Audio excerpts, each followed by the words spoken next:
Y también está con nosotros Ramsés Pérez Boga, que es presidente de la Organización Profesional de Inspectores de Hacienda del Estado. Ramsés, bienvenido. Muchas gracias. Me gustaría que comencemos con esa querella que se ha interpuesto ante el Tribunal Supremo contra Pablo Iglesias, al que se le acusa de 10 delitos que pasan por fraude a la hacienda pública, falsedad en las cuentas, etcétera. Vamos a ver los datos.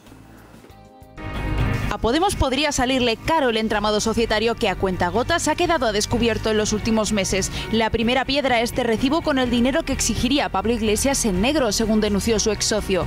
Habría usado el programa La Tuerca para justificar parte de las comisiones por un contrato con Irán, país del que habría recibido 3.000 euros a la semana desde septiembre de 2012 hasta junio de 2013. A cambio de sus labores de conseguidor, exigiría cobrar en su propio beneficio una comisión ilegal de un 40%. La Asociación Cultural con Mano Izquierda Producciones habría simulado tener a su servicio y de manera altruista a un equipo conformado por más de 30 personas que serían perceptoras mes a mes de ínfimas cantidades monetarias, sin seguros sociales y sin estar dadas de alta en la seguridad social. Como práctica habitual, pagarían dinero B cantidades que se encuentran por debajo del salario mínimo interprofesional y que oscilan entre los 20 y los 40 euros semanales. Ahora el Tribunal Supremo estudia una querella de manos limpias contra Pablo Iglesias por 10 delitos. En el punto de mira también se encuentra la sociedad de Juan Carlos Monedero, Caja de Resistencia Motivados, por el que habría cobrado 425.000 euros por asesorar a los gobiernos de Venezuela o Bolivia y eludir 68.000 euros en impuestos. Ahí es nada, señor Pérez Boga. Vamos a ver, estamos hablando de una querella en la que se dice literalmente que cobra una comisión, Pablo Iglesias, de 3.000 euros semanales en dinero B. Y aporta algún recibí de ese dinero. Y dice que esto ocurre desde septiembre de 2012 hasta junio de 2013. Eso, Pablo Iglesias, ¿esto qué consecuencias puede tener? Bueno, consecuencias nefastas si se resulta aprobado. Lo primero que tenemos que ver es si ese juicio sale adelante, si se admite a trámite la querella y luego, posteriormente, si recae sentencia condenatoria. Y si recayera sentencia condenatoria, desde luego sería muy preocupante que una persona que aspira a ser presidente del gobierno, a gestionar las cosas de todos, pues esté cometiendo fraudes. Hemos hablado largo y tendido en los medios de comunicación, hay quien dice incluso que demasiado, pero realmente a mí me parece poco el tiempo que se dedique si a uno se le pilla con las manos en las masas. Y si son ciertas estas informaciones, creo que es nuestro deber absoluto contarlo. Sin embargo, los inspectores, usted representa inspectores de Hacienda, los técnicos de Hacienda parece que dicen que no encuentran ningún tipo de delito ni de indicios de nada en todas estas informaciones. Sí, a mí me parece inaudito afirmar eso, porque en este caso podemos hablar de que tenemos que conocerlo en detalle y tenemos que ver los papeles, los documentos, los contratos pruebas, y las facturas, ¿no? Para decantarnos. No obstante, el implicado en este caso, que es el señor Monedero, ha dado tantos detalles que parece imposible que esto no sea un entramado societario condenado a defraudar o encaminado a ocultar a Hacienda unos ingresos. Eso lo han dicho los técnicos de Hacienda Gesta, concretamente con el caso de Monedero, con los 425.000 euros, donde el propio Monedero reconoce que factura 3 años después de iniciarse esos supuestos estudios sobre el euro, la unidad monetaria bolivariana, etcétera, etcétera. 3 años después le llueven 425.000 euros y encima no tributa por IRPF, sino que tributa por sociedad. Y en Podemos dicen que lo que es un patriota. Porque, hombre, lo ha hecho con una sociedad española. ¿A usted qué le parece? Bueno, a mí me parece pues, auténticamente impresentable, porque hay 2 elementos que hay que considerar. Primero, la sociedad es lícito constituirla. Ahora bien, lo que no podemos hacer es hacer que la sociedad tribute por algo que no ha generado. Y aquí está bastante claro, porque el propio Monedero ha dicho de que la sociedad la ha constituido después de que se hubieran prestado los trabajos. Y luego, el segundo elemento, por la boca muere el pez, pues el señor Monedero ha afirmado que los trabajos los ha realizado él. Luego, por tanto, cuando los trabajos los realiza una persona física, tendrán que ser declarados en la declaración de la renta de la persona física y no en una sociedad. Por lo tanto, aquí estamos en presencia, por lo que ha dicho el propio interesado, de un fraude muy claro, y Hacienda, pues indudablemente, pues está poniendo los medios pues para regularizarlo, igual que otros contribuyentes. Lo ha dicho el propio Montoro, pero ¿está investigando Hacienda a Monedero, más a Iglesias, a todos, o solamente unas sociedades? ¿Esto se puede tener información? Porque Montoro ha dicho que sí, como a cualquiera. pero ¿a quién está investigando? Bueno, me encanta que me hagas esa pregunta porque tengo que decir que sí, que Hacienda ya desde el año 2009 empezamos a investigar este tipo de entramados societarios y con ocasión de la crisis, que lo que ha traído es una actitud nueva frente a la agencia tributaria. El gobierno se ha dado cuenta de que la agencia tributaria hay que potenciarla y desde que estalló la crisis pues está prestando más atención a perseguir el fraude. Pues bien, podemos decir que esto se está haciendo generalizadamente, se lleva haciendo desde el año 2009, especialmente desde el 2013, se hace mucho más y se hace a todos los ciudadanos. ¿Qué ocurre? Que por el deber de sigilo que tenemos los funcionarios de la agencia tributaria y que tiene la agencia tributaria, hombre, a todos, no podemos coger y no decirlo. Sé, ¿eh?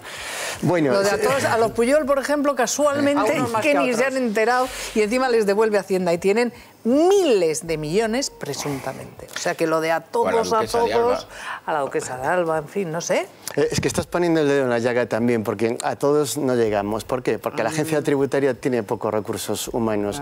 Curiosamente, cada año tenemos menos, cada año somos menos en la agencia tributaria, cuando el fraude nos están diciendo hasta de instituciones europeas que cada vez hay más fraude. El fraude crece, cada vez hay menos inspectores. Pero cada vez hay menos inspectores y menos funcionarios de la agencia tributaria, que no solamente de inspectores vive la agencia tributaria. Entonces, hemos pasado de 27.000 funcionarios hace 3 años a tener ahora 25.000 funcionarios. Entonces, ¿cómo se puede decir que hay voluntad? ¿Hay previsión de aumento? ¿Hay previsión de aumento de funcionarios? Porque parece evidente la necesidad. Las previsiones de aumento han venido del lado del gobierno, ha dicho que sí, que se van a aumentar, pero se van a aumentar de una forma muy curiosa. Hasta ahora teníamos una tasa de reposición del 10% de las jubilaciones. Quería decir que no solo no había nuevos funcionarios, sino que el 10% de los que se jubilaban eran repuestos, perdíamos el 90% de las jubilaciones. Pues se está diciendo que se va a potenciar a la agencia tributaria y se va a subir la tasa del 10% al 50%. Multiplicamos por 5, pero seguimos perdiendo, porque quiere decir que la mitad de los que se jubilan no se cubren su puesto. ¿Y dónde se centran las investigaciones? O sea, dice usted que son pocos, y entonces ¿dónde se focalizan las investigaciones? ¿En los más ricos, en los que más pagan, en los que menos pagan, en la clase media? Es que es mi sospecha. Clase media hay mucho fraude. Los muy altos, los muy bajos, ahí no hay nada porque no hay gente para investigar o porque defraudan muy bien, no sé, lo pregunto. ¿Dónde se centran las investigaciones? Porque es más sofisticado el fraude. Claro, y entonces más complicado. Es más difícil de perseguir, con lo cual se ceban con la clase media. Bueno, vamos a ver, es más complejo que todo eso. A la agencia tributaria le piden un resultado. Entonces, ese resultado lo tiene que conseguir. Cada año superamos más aproximadamente entre un 5 y un 10% el resultado del año anterior. Esa es una clave. Y no somos ni siquiera los mismos, somos menos, con lo cual tenemos que ser cada año más eficientes. Por lo tanto, ¿en dónde podemos ser más eficientes? Pues allá donde los medios electrónicos, donde la informática nos permite llegar a muchísimos contribuyentes siendo pocos. De ahí que el asalariado esté muchísimo más controlado que otras rentas como las de los empresarios que exigen un control extensivo. Manda nariz. Con las grandes empresas tenemos que hacer un esfuerzo titánico. ¿Por qué? Porque son empresas transnacionales en que requieren procesos largos, complejos, hay que pedir información a otros países, están muy bien asesorados, se mueven siempre en el umbral, por lo tanto, para ahí cumplir también el cupo, actuamos. Hay que machacar a la clase media, que es fácil de pillar. No, a la clase media se le inspecciona sistemáticamente. Se puede decir que un asalariado es muy difícil que defraude. A las grandes empresas pues también nos dedicamos. Y un autónomo también. De todas maneras, rentas controladas.